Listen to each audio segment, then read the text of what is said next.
नमस्कार जी।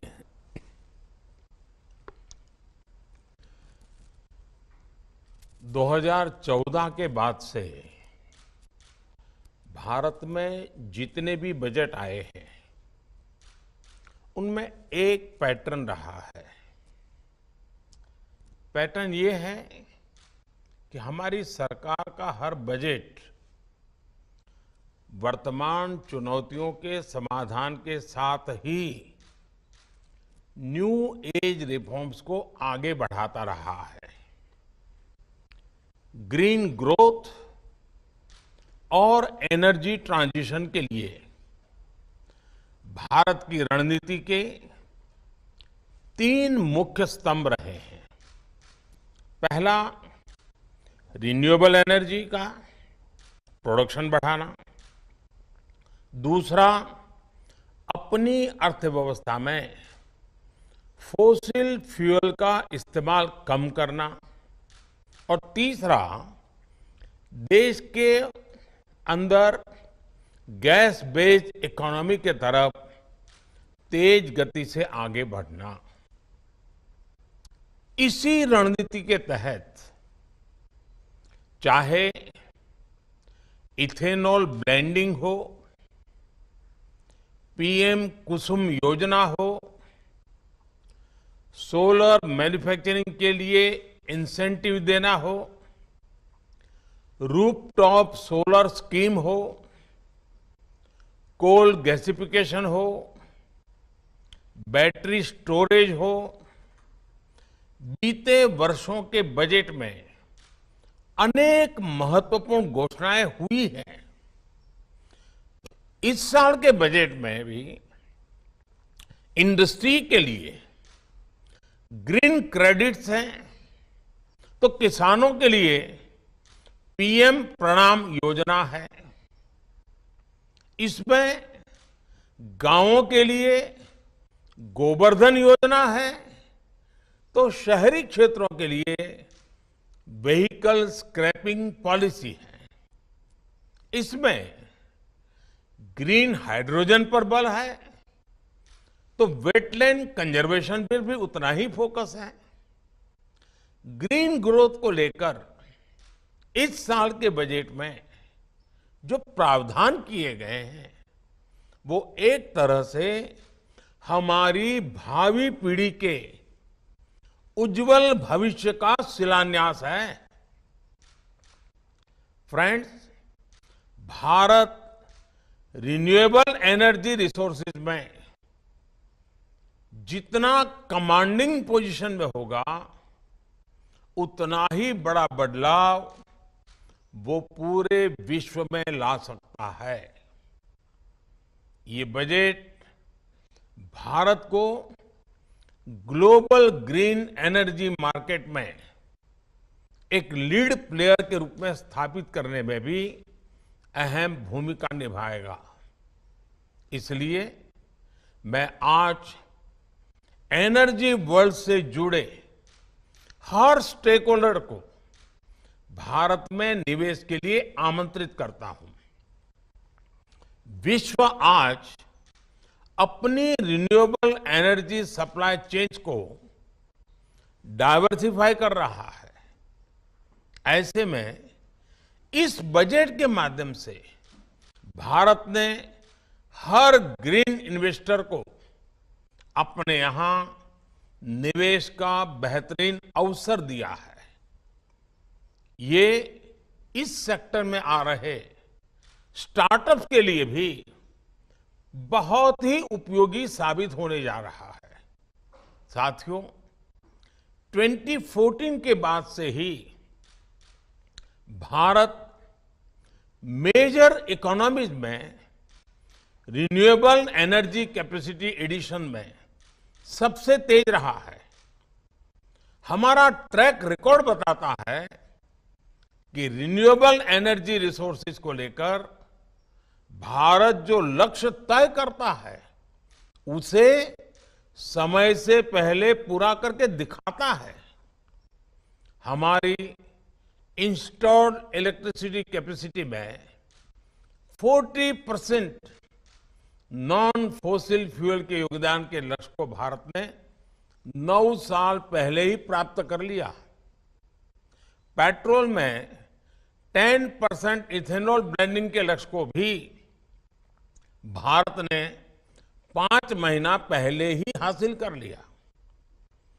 20% ethanol blending के लक्ष्य को भी भारत ने 2030 से कम करके 25-26 तक पूरा करने का निर्धारित किया। वर्ष 2023 तक 500 gigawatt non fossil based electricity capacity हासिल करके रहेगा। हमारी सरकार जिस तरह बायोफ्यूल्स पर जोर दे रही है, वो सभी इन्वेस्टर्स के लिए बहुत बड़ी अपॉर्चुनिटी लेकर आया है। अभी हाल ही में मैंने E20 फ्यूल को भी लॉन्च किया है। हमारे देश में एग्री वेस्ट की कमी नहीं है। ऐसे में देश के कोने कोने में इथेनॉल प्लांट्स की स्थापना के मौके को इन्वेस्टर्स को छोड़ना नहीं चाहिए। भारत में सोलर, विंड, बायोगैस का जो पोटेंशियल है, वो हमारे प्राइवेट सेक्टर के लिए किसी गोल्ड माइन या ऑयल फील्ड से कम नहीं है। Friends, national green hydrogen mission के माध्यम से भारत हर साल 5 MMT ग्रीन हाइड्रोजन के प्रोडक्शन का लक्ष्य लेकर चल रहा है। प्राइवेट सेक्टर को एनकरेज करने के लिए इस मिशन में 19,000 करोड़ रुपए से अधिक का प्रावधान किया गया है। ग्रीन हाइड्रोजन के प्रोडक्शन के साथ ही आपके लिए और भी बहुत सारे ऑप्शंस हैं, जैसे इलेक्ट्रोलाइजर मैन्युफैक्चरिंग, ग्रीन स्टील की मैन्युफैक्चरिंग, लॉन्ग हॉल ट्रांसपोर्टेशन के लिए फ्यूल सेल्स के निर्माण में भी इन्वेस्टमेंट की अनेक अपॉर्चुनिटीज आ रही है। फ्रेंड्स, भारत में गोबर से 10,000 मिलियन क्यूबिक मीटर बायोगैस और एग्री रेसिड्यू से 1.5 lakh million cubic metre gas के उत्पादन का पोटेंशियल है। इससे हमारे देश में सिटी गैस डिस्ट्रीब्यूशन में 8% तक का योगदान हो सकता है। इन्हीं संभावनाओं की वजह से आज गोबर्धन योजना भारत की बायोफ्यूल स्ट्रेटेजी का एक अहम कंपोनेंट है। इस बजट में सरकार ने गोबर्धन योजना के तहत 500 नए प्लांट लगाने की घोषणा की है। ये पुराने जमाने के गोबर गैस प्लांट की तरह नहीं होते। इन आधुनिक प्लांट्स पर सरकार 10,000 करोड़ रुपए खर्च करेगी। सरकार का वेस्ट टू एनर्जी प्रोग्राम देश के प्राइवेट सेक्टर के लिए, हमारे एमएसएमईज के लिए एक नया मार्केट बना रहा है। गांवों से निकलने वाले एग्री वेस्ट के साथ ही शहरों के म्युनिसिपल सॉलिड वेस्ट से भी सीबीजी का प्रोडक्शन उनके लिए बेहतरीन मौका है। प्राइवेट सेक्टर को उत्साहित करने के लिए सरकार टैक्स में छूट के साथ ही आर्थिक मदद भी दे रही है। साथियों, भारत की vehicle scrapping policy green growth strategy का एक अहम हिस्सा है। व्हीकल स्क्रैपिंग को प्रोत्साहित करने के लिए सरकार ने इस बजट में 3,000 करोड़ रुपए का प्रावधान किया है। आने वाले कुछ महीनों में केंद्र और राज्य सरकार की करीब करीब 3 लाख गाड़ियों को स्क्रैप किया जाना है। ये गाड़ियां 15 साल से ज्यादा पुरानी हो चुकी हैं। इनमें पुलिस जिन व्हीकल्स का उपयोग करती है वो गाड़ियां हैं।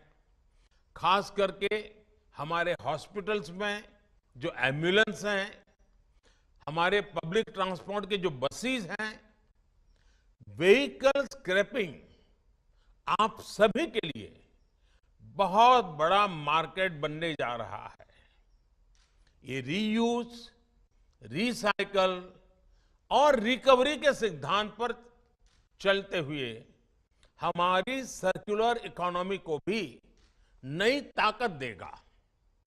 मैं भारत के नौजवानों को, हमारे स्टार्टअप्स को सर्कुलर इकोनॉमी के विभिन्न माध्यमों से जुड़ने का भी आग्रह करूंगा। फ्रेंड्स, भारत को अगले 6-7 साल में अपनी बैटरी स्टोरेज कैपेसिटी को बढ़ाकर 125 गीगावाट आवर्स करना है। ये लक्ष्य जितना बड़ा है उतना ही आपके लिए इसमें नई संभावनाएं बन रही है। इसे हासिल करने के लिए लाखों करोड़ रुपए के निवेश की आवश्यकता है। बैटरी डेवलपर्स को सपोर्ट करने के लिए सरकार ने इस बजट में वायबिलिटी गैप फंडिंग स्कीम की भी घोषणा की है। फ्रेंड्स, भारत में वाटर बेस्ड ट्रांसपोर्ट एक बहुत बड़ा सेक्टर है जिसमें आने वाले दिनों में बहुत तेजी आने वाली है। आज भारत अपने कोस्टल रूट के जरिए सिर्फ 5% कार्गो का ट्रांसपोर्ट करता है। इसी तरह इनलैंड वाटरवेज के जरिए सिर्फ 2% कार्गो भारत में ट्रांसपोर्ट होता है।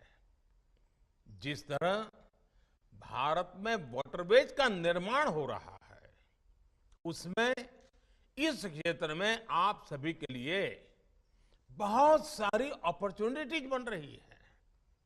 साथियों, भारत ग्रीन एनर्जी से जुड़ी टेक्नोलॉजी में दुनिया में लीड ले सकता है। ये भारत में ग्रीन जॉब्स को बढ़ाने के साथ ही ग्लोबल गुड में भी बहुत मदद करेगा। ये बजट आपके लिए एक अवसर तो है ही, इसमें आपके भविष्य की सुरक्षा गारंटी भी समाहित है।